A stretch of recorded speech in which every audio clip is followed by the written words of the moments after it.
జెఫన్యా గ్రంథం 1వ అధ్యాయం. యూదారాజగు ఆమోను కుమారుడైన యోషియా దినములలో హిజ్కియాకు పుట్టిన అమర్యా కుమారుడగు గెదలియాకు జననమైన కూషీ కుమారుడగు జెఫన్యాకు ప్రత్యక్షమైన యెహోవా వాక్కు. ఏమీ విడవకుండా భూమి మీదనున్న సమస్తమును నేను ఊడ్చివేసెదను. ఇదే యెహోవా వాక్కు.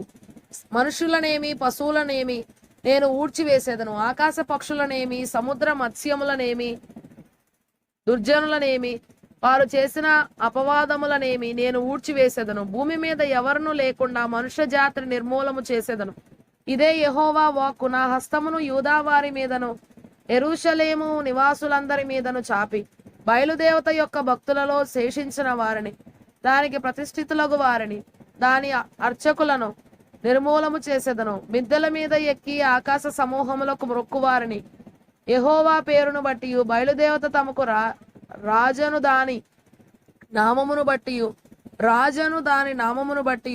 మ్రొక్కి ప్రమాణము చేయు వారిని నేను నిర్మూలము చేసేదను. యెహోవాను అనుసరింపక ఆయనను విసర్జించి ఆయన యొద్ద విచారణ చేయని వారిని నేను నిర్మూలము చేసేదను. ప్రభువైన యెహోవా దినము సమీపమాయెను. ఆయన బలి ఒకటి సిద్ధపరచి ఉన్నాడు. తాను పిలిచిన వారిని ఆయన ప్రతిష్ఠించి ఉన్నాడు. యెహోవా సన్నిధిని మౌనముగా నుండుడి.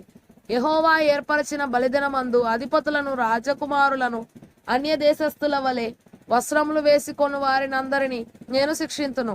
మరియు ఇండ్ల గడపలు దాటి వచ్చి యజమానుని ఇంటిని మోసముతోనూ బలాత్కారముతోనూ నింపు వారిని ఆ దినమందు నేను శిక్షింతును.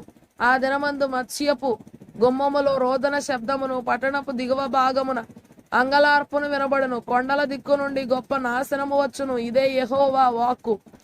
కనానీయులందరూ నాశమైరి, ద్రవ్యము సమకూర్చుకొనిన వారందరూ నిర్మూలము చేయబడిరి గనుక మక్తేషు లోయ నివాసులారా అంగలార్చుడి.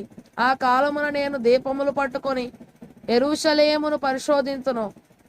మడ్డి మీద నిలిచిన ద్రాక్షారసము వంటి వారై యెహోవా మేలైనను కీడైనను చేయువాడు కాడని మనస్సులో అనుకొని వారిని శిక్షింతును. వారి ఆస్తి దోపుడు సొమ్మగును, వారి ఇండ్లు పాడగును. వారు ఇండ్లు కట్టుదురు గాని వాటిలో కాపురం ఉండరు. ద్రాక్ష తోటలు నాటుదురు గాని వాటి రసమును పానము చేయరు. యెహోవా మహాదినము సమీపమాయెను. యెహోవా దినము సమీపమై అతి శీఘ్రముగా వచ్చుచున్నది. ఆలకించుడి, యెహోవా దినము వచ్చుచున్నది. పరాక్రమశాలురు మహారోదనము చేయుదురు. ఆ దినము ఉగ్రత దినము, శ్రమయు ఉపద్రవమును మహానాశనమును కమ్ము దినము, అంధకారమును గాఢాంధకారమును కమ్ము దినము, మేఘములను గాఢాంధకారమును కమ్ము దినము. ఆ దినమున ప్రాకారములు గల పట్టణముల దగ్గరను ఎత్తైన గోపురముల దగ్గరను యుద్ధ ఘోషణయు బాకానాదమును వినబడును. జనులు యెహోవా దృష్టికి పాపము చేసిరి గనుక నేను వారి మీదికి ఉపద్రవము రప్పింపబోచున్నాను. వారు గ్రుడ్డివారి వలె నడిచెదరు.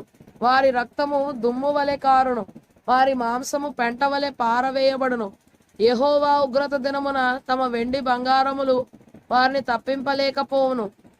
రోషాగ్ని చేత భూమి అంతయు దహింపబడును. హఠాత్తుగా ఆయన భూనివాసులనందరినీ సర్వనాశనము చేయబోచున్నాడు.